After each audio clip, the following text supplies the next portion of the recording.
is because they've been able to grow with the dollars. You cannot build capacity in media if you don't have access to the dollars. Look, I created my Roland Martin Unfiltered platform 2.5 years ago. 100 million views the first year, 260 million views the second year. I haven't bought a single penny of advertising. That's totally organic. And even when we have conversations, we still get all the creative ways to say no. What we're saying to the companies like General Motors and Target and McDonald's and Coca-Cola, we can name all of them, this is your money. This is not the ad agency's money. Stop playing the game, because this is the game that we hear. And Butch knows this, and Byron knows it. We go to the company. Oh, no, go to the agency. We go to the agency. No, it's really the company. We go back to the company. No, go back to the agency. That's the game that we have to deal with. And I can tell you, the reason Ebony magazine is the condition it is in now is because they were strangled when it came to the ad dollars. How did Ebony have a higher rate base than Esquire? Yet okay, let's break it down in layman's terms, because you got a lot of people here who want to know. And when you say the base, the ad base, tell them what that is. Please. No. The rate base in terms of the number of magazines that you're distributing. Ebony was far higher than Esquire, but Ebony's circulation was higher than Esquire magazine. Ebony was getting $20,000 for a full page ad, and Esquire was getting $200,000. If you read Brett Pulley's book, The $1 Billion Bet, the unauthorized biography of Bob Johnson and BET. When Sumner Redstone and Viacom bought BET, they discovered that BET was getting $1,500 for a 30-second ad, while MTV was getting $8,000. Even when we do get the advertising, we're getting 20 cents on the dollar. But we're not paying 20 cents on the dollar when we go buy that product. What we're saying to these companies, enough with the games, enough dancing around, and y'all want to come in and give a donation. If you properly fund Black media and Black companies, we can give our own donations to the NAACP. We don't need you giving a check. But as long as we're being frozen out, you will never have Black media with capacity. Black enterprise should be as powerful as Forbes, as powerful as Bloomberg. But when you're choking the dollars off and making a jump through hoops, that's not going to happen. So as I bring, and Black enterprise is Black owned and has been around more than 50 years. And most, that's right. More than 50 years. And most of Madison Avenue doesn't know Black enterprise, doesn't do Black enterprise. Now, BET is not Black owned, and that's okay. We want you to support BET. We want you to, the Black News Channel is not Black owned, and that's okay. We want you to support BET and the Black News Channel. We just don't want you to count the dollars that you spend with those platforms as spending money with Black owned. We're gonna be clear and identify what is Black owned. We love and appreciate those organizations. We want you to support those organizations, but what you spend with those organizations can't be counted against Byron Allen, Roland Martin, Butch Graves, Essence and Ebony, and on and on and on, and Ice Cube, and you name it. So we want to be really clear about our ecosystem. Let's bring Butch Graves in right now. But when you talk about Black-owned media companies, just a few that we have here. Allen Media Group, LLC, Byron Allen, who is here, who has convened this Black-owned media matters symposium webinar. Black Enterprise, New Vision Media Incorporated, Big Three, Q Vision C, WBA, Urban Edge Networks, HBCU League Pass, Ebony Media, Central City Productions, Essence Media, Revolt, and NMPA, and the list goes on. But, and I wanna, before I go to you, Butch, Roland, we've talked about this for years. But we're in a very precarious situation, in a precarious time, as equity is on the table. We see what's going on in Georgia. We see the call out to all the corporations, to include Home Depot, that has not stepped up as of yet, but all the corporation headquarters that are in Georgia, they're saying, okay, we stand with you. Does this call by this group make that much of a difference for them to say, okay, we stand with you, and there will be change? And if not, How can that happen? How can you change the dynamic? Because it took crazy restrictive laws for people to say, wait a minute, something's wrong. How do you make people see something is wrong here? This is racial. This is not equity. This is killing of a community that relies on Black-owned media. Butch, I think that's for you, Butch. No, that's for you. Oh, We've I'm talked sorry. about this for you. And then I'm gonna bring Butch in on that same question. Okay, all right. So first of all, they are seeing it because it's called light exposing what's in the dark. All of these companies have gotten by over the years by just here a few dollars, but then now it's the call out. So for instance, last week, Target announced that by 2025, they're going to spend $2 billion with Black-owned businesses. Okay, people like, yay. I didn't say yay. I hit them with a series of questions. I said, first off, that's by 2025. How much did you spend in 2019? How much did you spend in 2020? How much are you spending in 2021? And I need you to separate Black-owned media from your diverse supplier development. So what are the actual numbers? See, it's the numbers game. When Mary Barra, when GM announced that they're going to spend that 4% by 2022 and then 8% by 2025, my question is, GM, why can't you spend 8% right now? Why are you waiting until 2025? But okay, let's deal with numbers. See, when people want to throw out a percentage, oh, we increased our Black spend from 1% to 2%. What does that represent? 5 million, 6 million, 8 million, 10 million. Same in political campaigns. The Biden campaign announced the largest expenditure ever targeting Black media. It was $6 million. They raised $1 billion. Trust me, they wanted those Black votes. And so what we're saying is, show me the numbers. And there's that great scene out of Malcolm X when they get the ambulance for Brother Johnson, and then the cop tells Denzel playing Malcolm X, okay, break it up. You came and got what you want. He says, no, I'm not satisfied. We're not satisfied with 2%. We're not satisfied with 5%. GM's market share for Black consumers is 11.4%. Toyota has the largest Black market share in the auto industry at 15%. Does their ad spending on Black-owned media match their market share?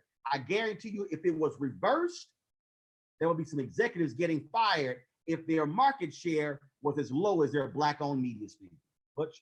And Black America is going to be very clear about, we don't like that.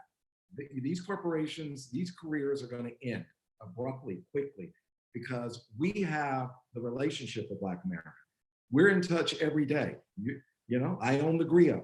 We have 6 million monthly active users. You see the engagement. You see what Roland has. You see what Ebony and Essence and what Butch has. We are Black America. When we speak to Black America and we tell them who is supporting us and who is manipulating us and exploiting us and continuing economic genocide against us, I can assure you Black America will be very clear. These digital boycotts will happen with the push of a button. Hashtag boycott, blah, blah, blah. It will be swift because Black America is not going to accept it anymore, this economic genocide against us and this trade deficit. Butch, I'm not going to say what is the Black buying potential. What is the current state of Black buying power compared to the monies that they give to Black-owned media? And I'm asking you this because you are the finance guy, you know, Black enterprise. You tell us where the money is and how to find it. Well, I think, you know, you have to start, April, with the fact that you could actually name all of the Black-owned media demonstrates what the problem is, right? That's true. So if you start off and you can say, well, here's the Black-owned media, and the fact that you can name them all, and within 25 seconds, demonstrates what the problem is. The reason there's so few Black-owned media companies is because of the chokehold that Roland referred to before that did not allow for these companies to get investment. We're not interested in the gift. And we need to move away from the words of we're giving you or we're donating to you, what have you. No, we want you to invest in our companies and let us grow our businesses and let us employ our people because we can do that. And so when you talk about, yeah, for years, the only way you could get information was through Black Enterprise, Ebony, Essence, and Jet. That was the And your magazines had so many ads in them. They looked like little mini books. right. But the I magazine, remember years ago. but understand what they were doing is, and this is the game that was being played. They would put you in and say, we've created a Black budget. I'll call it the sideshow budget. Meanwhile, the main event budget is going on over here. And they said, we got the sideshow budget. What we want you guys to do is like crabs in the barrel. You all get in there and you all work it out and figure it amongst yourselves. So we've dedicated, $5 million. And I would always say, hey, I don't want to be a part of the sideshow. I'd rather be 2% of the main event than 20% of the sideshow, because I know the sideshow budget has been a set aside. There's nothing sideshow about us as people. If we represent 10, 15, 20% of your market share, why are we getting less than 0.5% of your budget? Your spend should be commensurate with the market share that your company enjoys with our market, either through targeted and or direct Black-owned media. And I can assure you, even if you took the targeted media and added with the Black-owned media, targeted to Black, targeted or owned by Black, it does not come anywhere close to what we should be, what we have earned. So, but you take your rate sheets, to these agencies, the executives, and yet they still knock you down. Your numbers are higher. right, They knock us down 80, 90%. right, you're 2/3 of a man by definition before you walk in, and then they start discounting you from there. What we do, and I gave up advertising this way. I said, I am not providing discounts to us on our media. If you want to buy a page, this is when we were doing publishing. If you want to buy a page in Black Enterprise, you're going to pay the CPM. CPM is cost per thousand. I don't want to make this too technical, but the cost per thousand that you're going to pay Forbes, Fortune, Business Week, Inc., and money. I'm going to get the same exact cost per thousand for an ad. And if you're not willing to pay it, I'm not going to take the ad, because then what I'm saying is I'm allowing you to discount me and not treat me as the same. Now, we need more of these, as my father used to call them, the Buffalo Soldiers, right? We need more of the Earl Graves and the John Johnsons and the Ed Lewises and the Clarence Smiths, who were banging on doors and knocking down things when it was difficult. The Bob Johnsons of the world, what have you. We're no longer asking, because this whole notion of DE&I, and I want to make sure we are clear on this. When they use the word diversity, and corporations want to wrap their arms around the word diversity. Oh, we're so diverse. We're doing. Is it about the white woman over the Black man? What's happening is diversity. The word diversity is a diversion away from Black. Yep. Okay, that's all it is. So it's the white woman-fronted organization versus. Telling me about your diverse numbers is like telling me about, well, this is what we're doing with white women, gay and lesbian, the military, Asian market, Hispanic market, roll it all up together and say, look, we're doing 38%. No. Pull back the covers and tell me exactly what you're doing with people that look like me. That's all I want to hear about. I don't want to know about what you do with white women. No disrespect intended at all. I don't want to know what you're doing with the Hispanic market. I want to know what you're doing with Black people. And the word Black has become so difficult for people to even say. They don't even want to say the word inside the halls within corporate. At the board, when they want to use words diversity and targeted, and they come up with all kinds of the words. Why can't you just say, this is what we're doing with Black people? Because that's Jim Crow 2.0. It has always been about bringing Africans to America to make America wealthy. And now that America's wealthy, commit genocide against Black Americans and just move them to the side. It's about, when you talk about diversity, and that's how they redefine Black, and we're saying, look, do all the business you want with white women, but quite often what you're doing is you're using white women to hide behind the fact that you're not doing business with Black. But I'll tell you something that relates to you, April. When I bought the Griot 4 years ago, maybe 5 years ago, I was very upset about the presidential election of Donald Trump. And I decided to buy the Griot because it is a very strong platform reaching Black America. And what I wanted to communicate to Black America was that you are the most powerful vote on the planet.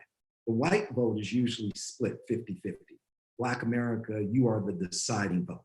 When you show up, you get a President Barack Hussein Obama. When you don't show up, you lose a Hillary Clinton and you get a Donald Trump. That's the reason I bought the Griot. But what I found out in buying the Griot, advertisers did not support this excellent news organization. I lost, I don't know, maybe 4 million a year supporting the Griot and repositioning the Griot and building it to what it is today. Now, I hired you, and not because of the revenue from the Griot. The Griot's still at a deficit. I was able to hire you because of my general market interests. Once again, Madison Avenue not showing any value to something that's Black. Even though we were, at the end of last year, we were the most visited Black targeted website in America for news and information, with excellent journalists, including yourself and others, Natasha Alfred and on and on. That shows you right there. Rupert Murdoch had a situation. Here's Rupert Murdoch. He came into town. He starts the Fox network. And he said, I don't understand why Living Single is doing the same rating in the beginning as Friends. But Friends is getting like 10 times more for a 30-second spot than Living Single. And his white salespeople had to explain to him, white Madison Avenue doesn't care about a Black sitcom featuring Black kids. Basically, they were almost identical shows. Well, actually, Friends was actually launched because it was purposely copied off of Living Single. They couldn't get Living Single, and they created Friends because they couldn't get it. So there is no Friends without Living Single. And Rupert couldn't understand how you could have the same ratings and yet not get paid the same. And so they had to explain to this white billionaire coming out of Europe, well, we don't value Black people. Madison Avenue does not value Black people. And this is simple math. Once each and every last client, every advertiser checks the box, and it is a box. The box is simple.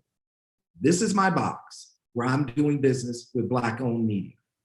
And if you're not checking that box, then what you're saying is you are the problem. You are the institutionalized racism. You do not believe that Black people should have economic inclusion. And once and the best way for us to identify you is when we discover that you have not significantly checked the box. Then we know how you should be dealt with. And I've seen this story many times. You're not going to survive. April, we got to expand this. We got to expand this, April. Yeah. 2018, Congresswoman Eleanor Holmes Norton, at the assistance of the NNPA, had the General Accounting Office do a study on federal government media spend. In a 5-year period, the federal government spent $5 billion on media advertising. Minority media got 326 million. Black media got 51 million out of 5 billion. Because you got to understand the ecosystem. And where did it go? Did it go locally? Did it go nationally? It went to white companies. So here's the deal. The ad agencies compete for the contracts. Forrest Marsh right now, you go to their website, Forrest Marsh right now, it's about 20 federal agencies that are on there.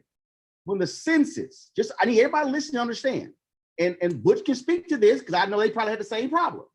When the census, when they were getting ready for that, the Black Caucus made sure that an additional 70 million was put into the ad budget in order to reach Black people. The total budget was 350 million. Y&R, Young and Rubicam, got the contract. We had to go through their portal, fill the system, fill everything out. Months go by, never heard from them. Looks like 2 months left before the census is over. I tell my salespeople, like, what the hell? I kicked Y&R's ass on the air for 5 days, blasted them on Instagram, Twitter, and Facebook. All of a sudden, they're like calling the Black agency, Carol H. Williams. Oh my God, where is this coming from? She's like, because y'all didn't respond to the proposal. But what should we do? She said, I advise y'all to cut a check. I put the number out there. The only reason we got $250,000 is I had to kick their ass publicly. These agencies, they even control the federal dollars. So they control the federal dollars, they control the corporate dollars. And so we are now dealing with this behemoth of the ad agencies who completely shut us out. There are very few Black people who work there as well. And so this initiative, we're saying we're going right to the company. And so for the federal government, the same thing. The white ad agencies control the budgets of the political campaigns. They even control that. So when Bush said they got the Black budget, when I got money for covering for advertising for the Ossoff Warnock campaign, I didn't get money from the ad budget. They gave me money from the celebrity influencer budget because the white control ad agencies did not want to give us ad money. We have to understand this entire system is structured to freeze us out. I think it's important, I think it's important to focus on the following. There's no question the ad agencies are amongst the worst industries. The ad agency business is one of the worst industries for African Americans, right? It's like the Rocky Mountains. The higher you go up, the wider it becomes. So there's not going to be, you're never going to get satisfaction there. But I will go to tell you what my father used to say to me. He says, Butch, if I end up at an ad agency, that means I got lost on my way to the client. Boom. This has got nothing to do. I could care less about the ad agency because the ad agency works with the client. So our focus, and I want to be results oriented now and focus on solutions, right? Rather, we can outline the problems for 5 hours. We need to focus on what the solution is. The solution is, and it started with what Byron did with suing the cable companies before, and now it's got people's attention. There are ever since the 9 minutes and 29 seconds of George Floyd, his having a knee on his neck, corporate America suddenly looked up and said, oh my God, this is awful. We need to do something. So then they started making random pledges, as Roland referred to one before with the Target made. Random pledges. We're going to spend $500 million to fight social injustice. We're going to spend $2 billion with Black-owned business. And the question gets back to how? How do we hold these companies accountable? And that should really be our focus as Black-owned media. We need to go to the corporations, to the companies themselves. I could care less about the ad agency and say to the corporation X, because it's not focusing on the name of one company misses the point. There's 300 companies that are doing the same exact thing. Yep. The fact that we would have chosen one company first is nothing more than a spin on the wheel. You name the company. There's no corporation, no one in corporate America is doing what they should be doing with Black-owned media. That's a fact. Not one. Now, that's right. What we need, there's not one. So what we have to do is go back and say, what we're going to do is one by one, we're going to give you the opportunity to right the ship, to create true equity. The only thing that matters in DE&I is equity. I don't care about diversity. I don't want to be included. Included means you invited me to the party, but you put me at the kiddie table. I want equity and parity. And that's what we're going to focus on. So we're going to go by company. Company X, no names. Company X, tell me what you're going to do with Black-owned media in 2021, 2022, and 2023. Give me your 3-year plan. And if they start hemming and hawing, which they will do, and they'll say, well, we don't make 2-year commitments. We don't make 3-year commitments. We need to evaluate, what have you. Say, no, we're not going to evaluation because somehow or another you were able to make commitments in general market media. So you're going to make those same commitments at the same time and spend the money that is necessary. This does not have to even be combative. We're simply asking for equity. And when people then what happens if you don't get what you want? Well, Are you going to be litigious? Tap that ass. Oh, no, listen, here's what's going to happen. I can tell you what's going to happen. I went through this with the cable industry. And what happened was I went to these guys and I said, look, you should provide economic inclusion for Black-owned media. And you just have these guys there who just, look, Black people deserve nothing, and they just held their position. A number of them lost their careers, lost major careers pushing back. And I told them that's what was going to happen. I said, guys, you need to understand something. I'm an owner. I own my company 100%. I'm privately held. You are temporary hired help. Temporary hired help will never beat an owner. I'm here forever. And the moment I vacate this chair, one of my daughters is going to sit here. But I'm going to fix this before she sits here. Guys, if you push back on this, I guarantee you, you're going to lose your career. And it's not necessary. You shouldn't push back on it. Just pushing back on it is evil. It says you're racist. You're saying, I don't believe Black-owned media deserves economic inclusion. You're saying Black people don't deserve economic inclusion. You're evil. You're racist. You're going to be eliminated from the system. Your career, if you do the research, you will see some folks in the cable industry lost their career pushing back on me on this issue. And I told them, I said, don't push back. Just get to the table. Let's work it out. And the ones who worked it out, they've done extremely well, and we have a great relationship. The ones who push back, nobody remembers their name. They still don't have jobs. That's what's going to happen. And by the way, I'm good with that. I've hired litigators who only work for me. I know that this is a war. I know that. And I'm good with that. I'm free because of war. My Black ass isn't a slave on a plantation right now because of war. War is good. War gives you results. We have to get this done. Now, we can do it in a nice, peaceful way that it should be, in a respectful way that doesn't say, hi, I'm racist and I don't care and you guys don't deserve anything. The boycotts will be enormous. See, what we didn't have before is we didn't have the ability to communicate with Black people with the push of a button. This digital age, we can launch a boycott like that. And you can go direct to the, you can go direct to those. Direct, and not only that, we'll go, A, it's litigation. B, it's a boycott. C, it is your institutional investors. D, it's the government. Immediately, 4 ways you will feel it. You will have that conversation. Let's talk about ESG, right? Environmental and social governance, environmental and social. Well, guess what? When you do business with Black-owned media, that's part of the S, the ESG. That's your social governance. You're not doing business with us. You're not. So when they talk about ESG, well, we are the S and ESG, but you're not checking that box. We're here to help you. I didn't want anybody in the cable industry to lose their career. Not one of them. I told every last one of them, you're going to push back. Let me tell you what's going to happen. You're going to lose your career. I don't want anybody to lose their career in this. I don't. I'm there. That's why I've taken a year of my life. And I've said to everybody, let's talk. Let me explain the situation. Here's how we do it. Here's how we engage. It's real simple. Earmark 5%, 8%, 10% of your budget to go to Black-owned media. Problem solved. In April, what I need Black-owned media to do is stop playing yourself small. Don't try to go for the side deal. They love to separate us in order to be able to say, I'm gonna give you a little piece and a little piece. We gotta have the power and the willingness to operate as a collective. We met with General Motors. We were clear, $200 million a year, 5% escalators, 10-year deal. So what they want to do is they want to say, well, let's do these individual meetings, divide and conquer. That's not how we're able to make this happen. We have to be willing to stick together, and it might mean gritting your teeth and like, well, I'm getting this right now, but if you're getting a little bit right now and they add a little bit more, you're losing out on what's greater. So that the collective matters. Roland brings up a great point. It doesn't matter what you do with this Black-owned media over here.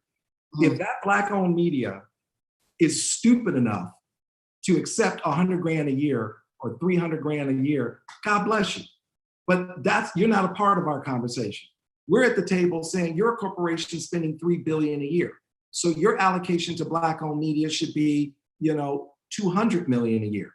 If you're Black and you're stupid enough to take 200 and be happy and go do your tap dance down the street, do your tap dance down the street. That does not impact me. That does not. You want the meal, not crumbs. You want the meal. You got that right. You got that right. So Butch has got to go, I believe, and then we have questions. People are really coming in with the questions. Butch, I understand you have to go. So at 2:15, you have another 10 minutes. I got 15. I got 2:15. But good.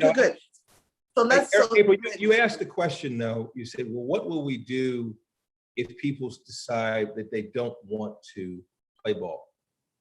And there's going to be, the majority of people are going to do, quote, the right thing. Maybe by hook and by crook, maybe they have to be dragged there, but they will ultimately do it. There's going to be ultimately, but how long is ultimate? Well, the person that replaces them will know why they're replacing them. Trust me, I've seen this story many times. It will happen. I want people to get replaced so we don't have this in the system. But to you, Butch. What we have, though, is today it used to be there was a few publishing to millions. Today you got millions publishing to millions. So what does that mean? We have, the Griot has 6 million uniques. Black Enterprise has 6 million uniques every month. With a push of a button, we can be in contact with everyone Black and say, here's a company who's not doing the right thing. And I can point out, and the example I'm going to use is I'm going to use boards of directors as that example. We have been putting out a list of the S&P 500 of here's the 500 largest publicly traded companies. And of those 500 largest publicly traded companies, in 2020, only 300 of them actually had a Black director on its board. And you say, how is that possible? Right? How is it possible? Well, it's possible because no one told them. So I said, okay, here's what we're going to do. We're going to publish this list. And by the way, if I go back 5 years, it was 200. And all I'm going to do is take public information and make it more public. But I'm going to make it public in a way to say, ladies and gentlemen, here's the list of the S&P 500. Here's the 200 companies at the time that have Black directors. And here's the 300 companies, name brands that do not. Suddenly, people started saying, oh my God, we got to find directors. So today, you'd be hard pressed to find a publicly traded company who does not either A, have an African-American sitting on this board, or B, is in the midst now of looking, recruiting, what have you, to bring them on the board. In the same way they've done it with women. If we do the same exact thing, that all we're talking about doing is saying, hey, we're going to give everybody a chance to do this the right way. But once it passes the, quote, time frame of doing it the right way, we will make public. By the way, here's the 50 companies that decided not to return our phone call, that told us they were not going to spend 5% of their budget on Black-owned media, what have you. And by the way, you have choices. You can either have this water or this water. I suggest as a Black person, you drink this water because this water is supported by people who've invested in you. And that will turn things around because let me tell you something. White people are confused about a lot of different things in this country. But the one thing they're not confused about is money. They're not confused about that. They're confused about social justice, confused about a number of different things. But when it comes, my father used to say all the time, says, Butch, here's the one you can never be, they will never be confused about money, right? So it sounds like there's allyship in every other area except for this area, the money. That's right. And that's the most difficult. But they're confused. That they are confused, Butch, on how to spend money with Black people. Two things I want to share with the industry, the ad community. Here's what I would say to the ad agencies. And I had a great meeting with the 4 A's. And I want to thank Marla, who runs that, for giving me that opportunity. Here's what I'm saying to the ad agencies. I know it's not your money, but do yourself a favor. Take yourself out of being the villain, being placed as the villain. You're not the villain, ad agencies. You should come out and declare that you want each and every last one of your clients to spend a certain percentage with Black-owned media. You as the ad community need to be responsible. If you don't do that, then you are the problem. You are the definition of systemic racism. Each and every ad agency should come out and say, we think this is important. This is a part of ESG, and each and every last one of our clients should allocate resources to Black-owned media. I'll also say to the board of directors, your careers are to be board of directors. That's your career. You're sitting on 3 or 4 boards and you're making $1.5 million a year because you sit on the board of 4 companies. You're going to jeopardize your board careers because when these companies are when they're named in lawsuits, each and every board of director will be named. All of the boards, all the board members will be named. And it will be out there that you didn't do the right thing to make sure Black-owned media didn't participate in the economic inclusion. So the board of directors, you need to lean in. the ad agencies, you need to lean in. Do not let these corporations destroy your careers, destroy your agencies, destroy your board careers, because you cannot continue to participate in this systemic racism where Black-owned media is nearly extinct. Ebony filed bankruptcy. Over 75 years up and running, filed bankruptcy. Thank God a Black man bought it and it's still Black-owned, but it never should have filed bankruptcy. Why did it file bankruptcy? Because of the systemic racism on Madison Avenue and their clients, because Madison Avenue needs to hold their clients accountable and say, you know what? That's not cool. You need to spend money with Black-owned media, client, and your client, what planet are you from if you think it's okay not to include us? So everybody has to lean in, and no one is going to escape not being held accountable, especially the board of directors. Okay, we've got 5 minutes and we've got questions. I'm gonna throw it out to you. But Byron, there are people who are asking, is Byron creating an organization to help smaller or newer owned media companies to win more spending from advertisers? Yes, absolutely. We're saying Black owned media. We don't say just the 7 people who were brave enough to write an open letter to a Mary Barra and put it in the Detroit Free Press and the Washington Post and the Wall Street Journal. It's for all of Black owned media. You know, at the end of the day, listen, I could have kept my mouth shut. Nobody makes more from GM than I take in almost. When we added it all up, it was about $10 million coming from General Motors to Black-owned media. 230 Black-owned newspapers in America, 230. Collectively, they only get $1.2 million from General Motors. $1.2 million from General Motors. 230 Black newspapers split up, divvy up. 1.2 million, an average of $5,200 a newspaper, an average of $5,200 per Black newspaper. Get your calculator. Take $1 million. You can't survive off of that. Once again, when you're Black in America, we have the conversations about surviving. I'm done with surviving. We're moving on to thriving. Right. Surviving is over. We're thriving. So when you take 1.2 million and you divide it by 230, yes, that is an atrocity. So what you have to do is get your calculator, hold corporate America accountable, and make it really clear, hey, stop with the donations. Stop with the, hey, we're building parks and we're doing, I don't care about all that. We're not a charity. I'm not looking for a handout. We're a business. Now, you have to do business with us. And of the 10 million, the majority of that money comes to me. Of that 10 million, I'm number one by far. I could have easily shut up, but it's not about me. It's about us.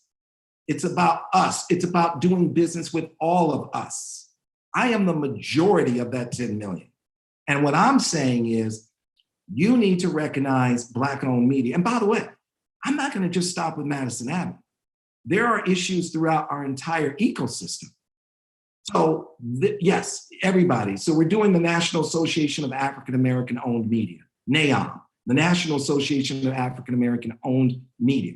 What I am doing is I'm saying, Black America, you see out there, you see that ocean? There's one drop of water in that ocean, one drop of water. We are now making sure there is plenty of water in this ocean so Black America, for once, can go swimming forever.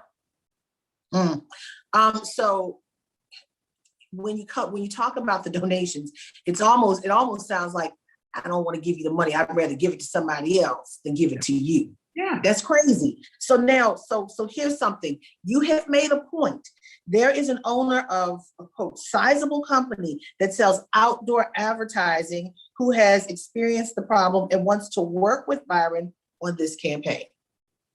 Yeah, I mean, listen, you're happy. Just send us an email. Send us an email. When I sued the cable industry, I spent tens of millions of dollars of my own personal money. When I sued the industry, I was also saying to all of America and all of Black America, this law is here, this law was put here for you. By the way, You know, even President Clinton, former President Clinton had a problem. You know what President Clinton said? President Clinton said the United States government spends $1 billion advertising. Not one penny was going to Black-owned media. He did a presidential mandate to make sure money was being spent with Black-owned media. It was completely ignored, and Senator Kerry had a hearing 10 years later saying, why is it a presidential mandate was ignored and Black-owned media is still not getting ad dollars out of the United States government? White corporate America, when it comes to Black America, you believe we deserve nothing. You still want, it's Jim Crow 2.0, stay on the plantation. I mean, look at how they voted down minimum wage, 15 bucks an hour. Who can survive on 15 bucks an hour? It is a modern day sophisticated plantation. Black people, I want you to have nothing. You're here to serve me and to create my wealth. Now, when it's time to talk about actually providing economic inclusion, I'm confused. I'm here to bring clarity. No more confusion. It's time to provide economic inclusion. Yeah, to help me understand. I don't understand. Help me understand. I get it. Also, someone asked, does this problem occur? Go ahead, Butch. Unfortunately, it's 2:15 and I got to. Do your thing, Butch. Do your thing. Peace, my brother. Thank you, Butch. We love you. Thank you all very much. Appreciate it. Thank you, Butch. Thank you for your contributions. Someone says, does this problem, and we're going to wrap this up soon. We've got a couple of questions, 2 questions.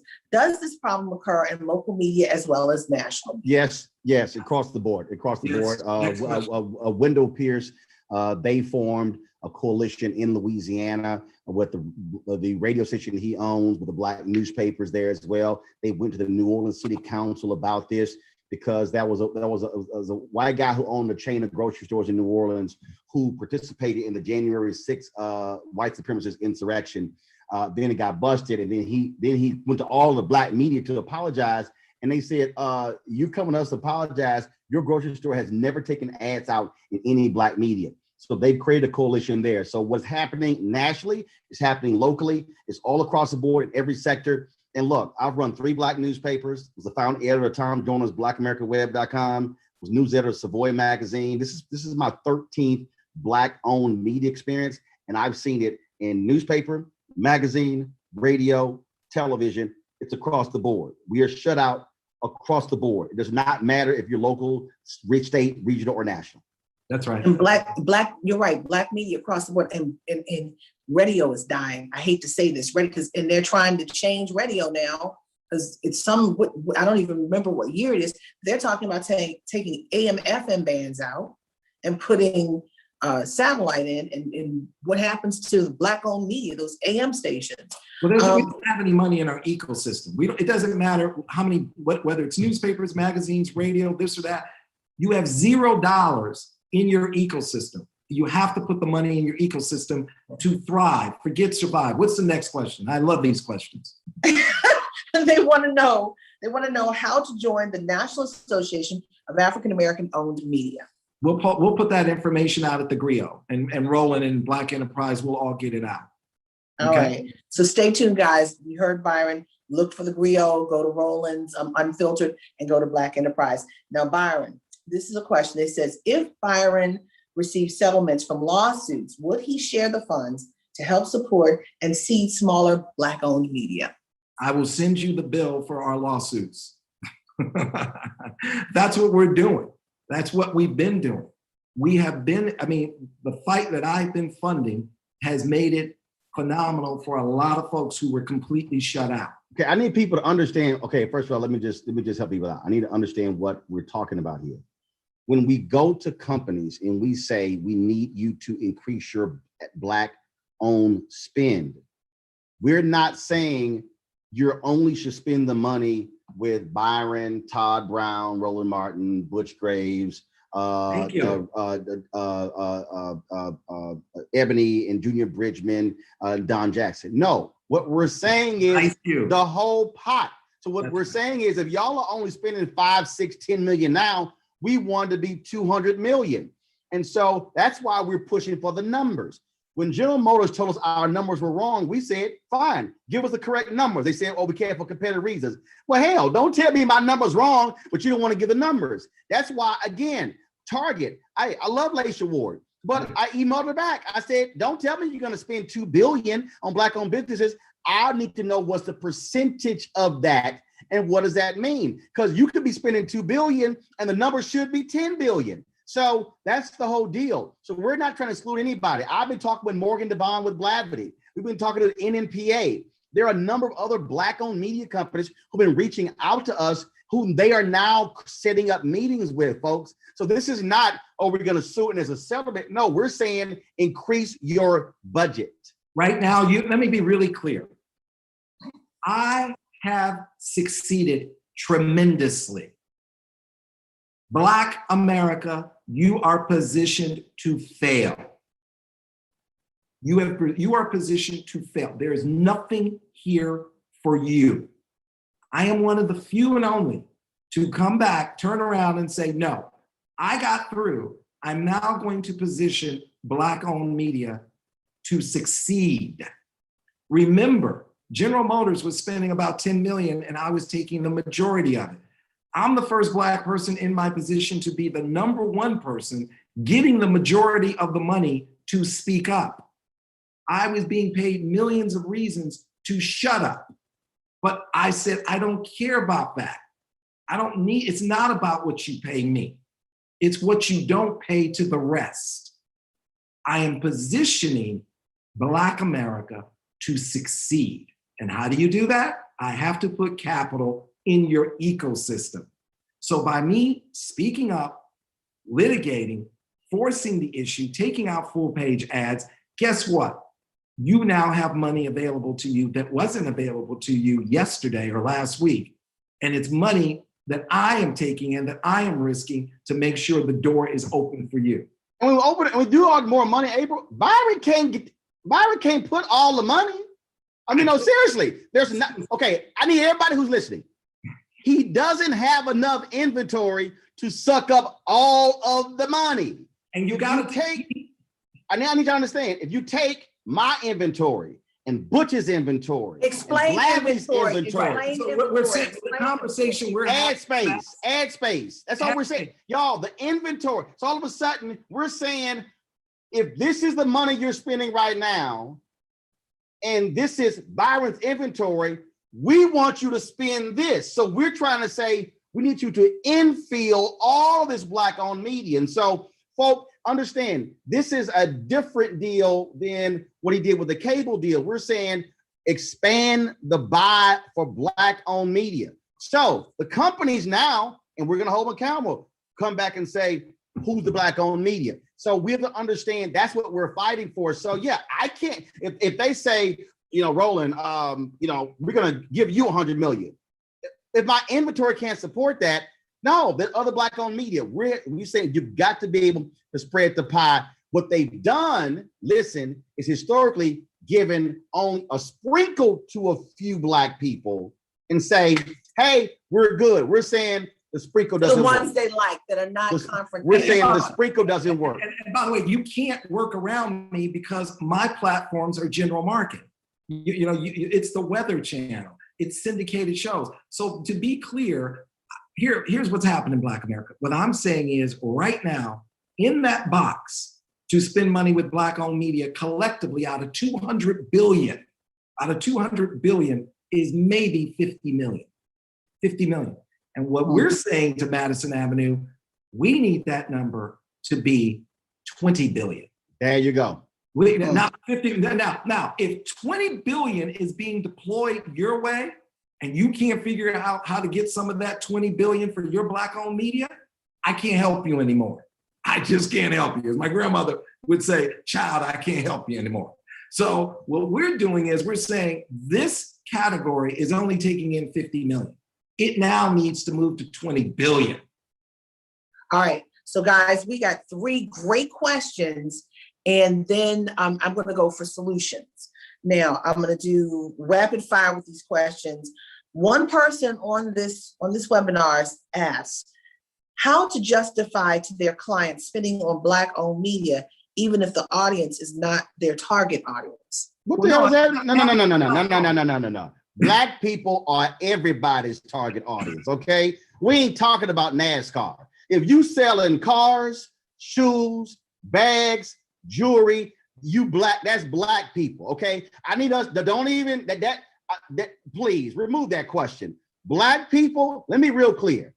Everybody has monetized blackness, and black people have been the only ones not to benefit from the blackness. They want us buying their cars and their televisions and their phones and their pads. What they're not doing is what Dr. King said on April 3rd, 1968 at Mason Temple when using economic reciprocity. That's why, if you go back and listen to that speech, he said, we're going to redistribute the pain. So the point is here, we are tired of companies valuing our dollars, but not valuing our companies in returning those dollars. So trust me, they love us.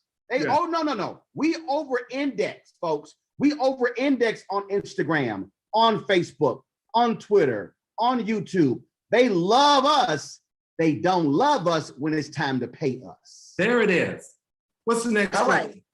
right. Are Latinx companies having similar issues? Yep. Okay. And what my lawyers told me is that I don't have standing. You know, they said, look, you're not gay, you're not Asian, you're not Hispanic. You can only sue based on where you have standing. You're black. You have to stay in your lane. Because I told my lawyers I wanted to sue on behalf of gay people, Asian people, Hispanic people. And my lawyer said, well, you can't because you're not gay, you're not Asian, you're not Hispanic, you're black. You got to stay in your lane. But I encourage all communities to get their fair share. All right. But let's be real clear. We are here for black people. Because see, now let me say this, because it's really important. Black people have fought for everybody else. When we walk into the room, we're there for black-owned media companies. If other folk want to fight, that's cool. Fight your fight. People, you don't see any other group fighting for you, so therefore you have to stand and fight for yourself. Well, here's the other deal. If we walk into the room and say, we want you to increase your minority spend, what if they increase their minority spend and don't come to us? They're going to say, you told us to increase our minority spend. Same thing. No, we there for black people. Yeah, so we ain't got no problem saying it. And we want companies to say black owned, not black targeted. Black owned. Okay, what's your next question? And this is the last question. Someone asked, they're trying to send me another question. Someone asked, has anyone involved black athletes in this campaign? Isn't the gentleman who owns Ebony a former athlete? Junior Bridgman. Yes, Junior Bridgman is involved. He's fantastic. What's your next question? You had another one. They're sending it now, but they're sending it. So here's what we're going to do. We're going to go to solutions. This has been a very dynamic, enlightening conversation on business, but race in business, money in business. This is real. This is real. Byron employs, how many people do you employ? I employ 1,400 people, but let me tell you something. This has always been about money. Yep. They brought my black ass from Africa to be a slave for the money. It's always been about money. It's never been about anything but money. That is why America is the wealthiest country in the world, because you had over almost 300 years of free labor. And at the end of the day, this is about the American economic pie. All of this is about making sure you don't share with us. Martin Luther King said, my liberals were next to me when we were fighting for civil rights. But the moment he started speaking about economic inclusion, he said, you abandoned me. This is why they killed him, because of this conversation. This is the conversation America doesn't want to have. This is the reconciliation America doesn't want to deliver. We now have to get this done. This is 400 years overdue. Economic inclusion for Black America forever. And this is the last question, and then we're going to go to solutions, and we're going to start rolling then with Byron. But here's the question. It's kind of insulting because I'm going to correct the person in a minute, but I want you to hear it. If it's so impossible for a Black company to build to scale, how did Bob Johnson do it and eventually sell BET for billions? The person asking the question obviously did not listen to what I said before. Yeah. Bob Johnson. Not only that, you have a billionaire sitting right here by the name of Byron Allen, if you didn't know, but go ahead. Okay, this is very simple. This is very simple, folks. Let me repeat this again. It's in Brett Pulley's book, okay? Pulley. BET was getting $1,500 for a 30-second ad, and MTV was getting $8,000 for a 30-second ad. BET was sold for $3.3 billion. If BET was getting its fair market value for its ads, BET should have been sold for $10 billion. Now, let me further unpack that.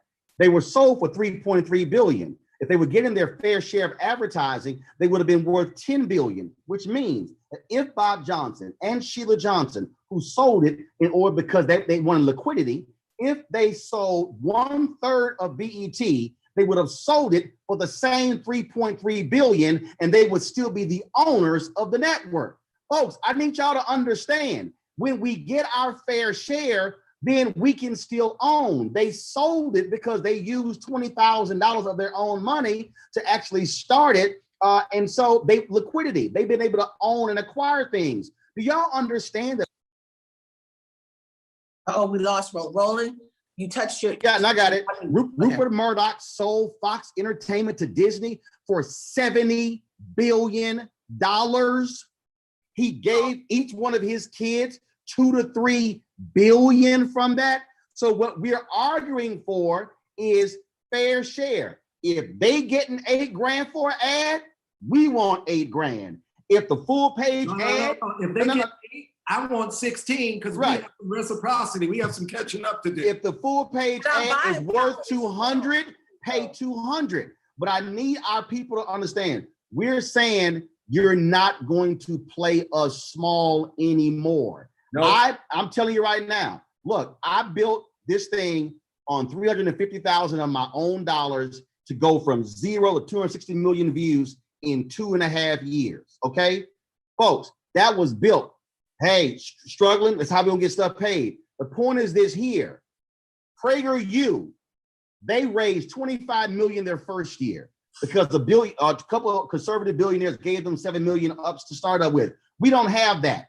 We can build multiple billion-dollar companies right now, but you can't do it if you're getting frozen out of the money. We're saying like Frank Lucas said in American Gangster, I'm gonna get that money. Okay, let me just lay it out to you. We're talking about creating hundreds of Bob and Sheila Johnsons, right? Thousands of Bob and Sheila Johnsons, because right now you can't do anything with 50 million in your ecosystem. You got to get that to 20 billion. What's your next question? Or what was the next? No, it's solutions, but it sounds like it's also our mindset. When we come to the table, our mindset has to be right to say, I want more, not this little crumb. I want the whole meal. I want a 6-7 course meal versus a crumb or a scrap on the table. We ain't walking, and we are not walking hand in hand. That's it. Listen, I burned my knee pads long ago. You got to burn your knee pads. Got to get rid of them. You got to stand on your feet. Get up off your knees. You got to come off the plantation. You can't live anymore with that plantation mentality. This is yours. You deserve better. I'm fighting for you. Roland's fighting for you. Everybody's fighting you. Ice Cube's fighting for you. Butch Graves is fighting for you. Black-owned media is fighting for you. You deserve this. This is the greatest trade deficit in America, the trade deficit between white corporate America and Black America. And we cannot achieve one America until we reconcile that trade gap. How are we going to do that? We're going directly to the corporations, directly to the boards, directly to the chairmen and CEOs and the CMOs. And if they don't do what they should do to stop the systemic racism, they will lose their careers and get flushed out of the system, and we will eventually get it done. There's no scenario in which we lose. My final comment, April, final comment. Byron is 60. I'm 52. None of us are going to live forever. None of us want to think about death. Trust me, I don't. But here's the deal. What the fight today is to ensure there is a Black-owned media 100 years from now. If you do not do the fight today, you are guaranteeing there will not be a Black-owned media, not 100, not 50, but not by 2043 when America becomes a nation majority of people of color.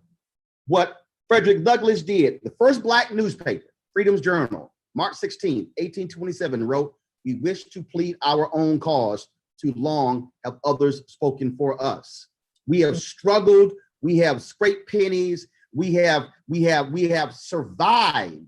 But the point of thriving means you're going to properly fund us. So again, the next 2 and 3 generations can have Black-owned people who speak to our own cause, because we're not going to ask somebody else to tell our story. This is a generational legacy fight, not about today.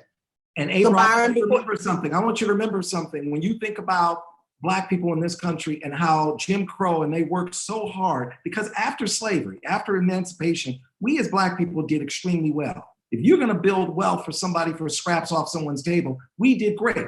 And when they saw our progress, like the Oklahoma, Black Wall Street, the Oklahoma massacre, why? Because they saw us prosperous. They saw us move forward. That's why they went and murdered all of those people. It was getting that economic inclusion. Now, what prompted me to destroyed the income of the town, destroyed their income. It destroyed the people. But what prompted me to move in such a strong way is when I look at Ebony, and it's been around for over 75 years, and I watched it go into bankruptcy. And I watched John Johnson lose his legacy, and his daughter, who he left it to, she couldn't get enough ad dollars to support Ebony.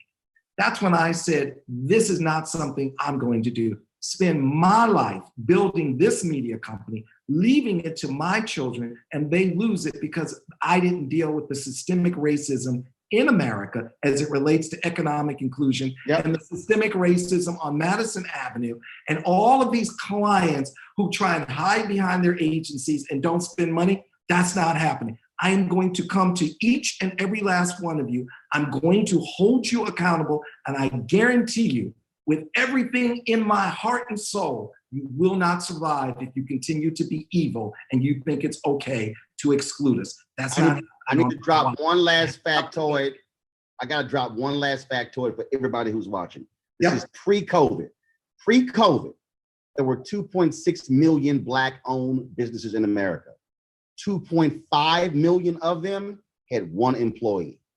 They were doing an average revenue of $54,000. That means that pre-COVID, in all of America, there were only 100,000 Black-owned businesses with more than one employee and doing more than $54,000 in revenue. I launched Roland Martin Unfiltered in September 2018 with 7 employees, did $600,000 in revenue the first year. That means that the day I launched, and I actually had one sponsor at $250,000. The day I launched, I was in the top 5% of all Black-owned businesses in America. Now, that is not something to applaud.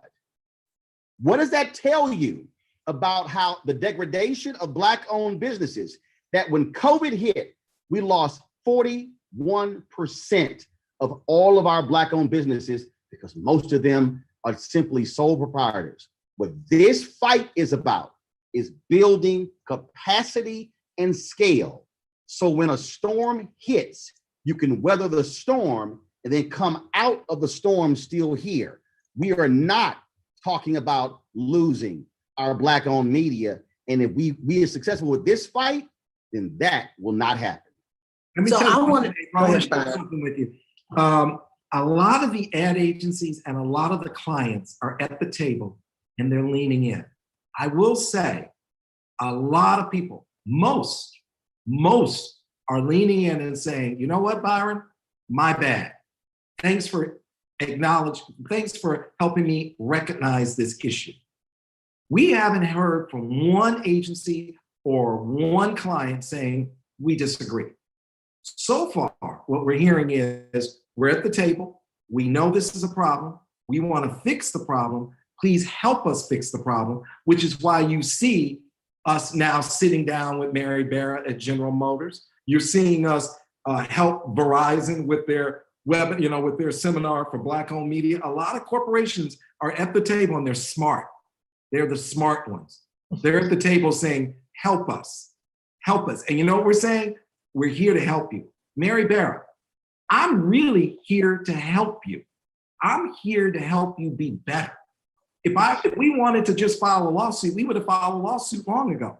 But we didn't file the lawsuit because we believe in you, Mary, and we believe you when you say you want to be better, and we want to help you be better. We want to help Chrysler and Ford and Toyota. We want to help every advertiser be better. But what you have to do is you have to say, I want to be better. You say you want to be better, I'm going to give you a hug and say, all right, let's sit down. Here's how we're going to do it. And I'm going to make sure that you understand innately why this is a great investment. And this is why you need to do this. So we're here to help. We're here to help. And we have invested enormous time and resources to educate, to guide, to shed a light on it, and to come together so we can achieve the most important thing ever, one America. And after we achieve one America, we can achieve one planet. And when we achieve that, we will actually achieve a slice of heaven right here on earth. And it starts with economic inclusion for all. This has been a very enlightening conversation about business, about media, particularly Black-owned media, and equity. If you don't understand how racism has played in this, I don't know what to tell you, but it's been very enlightening. And it just brings me back to something I talked to Byron about earlier. The first person that I worked for in Black-owned media was a woman by the name of Dorothy Brunson, the late Dorothy Brunson. And I'll never forget, she worked hard to get those advertising dollars. She was the first Black woman to have a television station and couldn't stay afloat. Why? Because once again, she was viewed differently. She had a television station viewed differently than her white counterparts. It's real. And that's why we're talking about Black-owned media matters. And with that, we want to say thank you, Roland Martin. Thank you, Butch Graves. Thanks and of course, the incomparable Byron Allen. And Kathy, we want to give it back to you. And Kathy, are you there real quick? I just want to say to Madison Avenue, we know you have what it takes to do the right thing. This is a really important opportunity. This is a historic moment.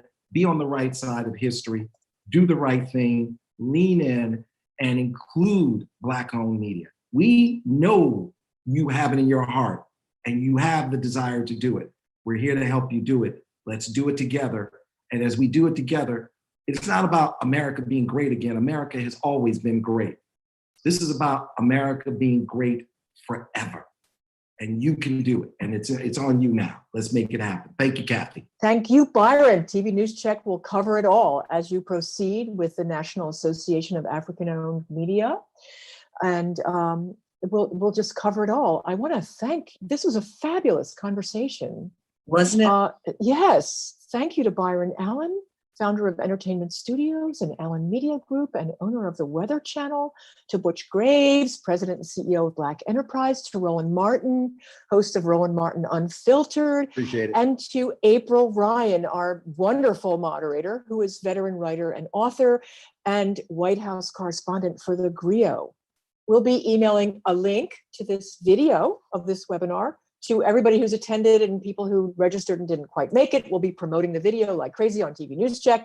So more from us soon. Thanks again, everyone, and enjoy the rest of your day. Thank you. Take care. Bye-bye. Bye.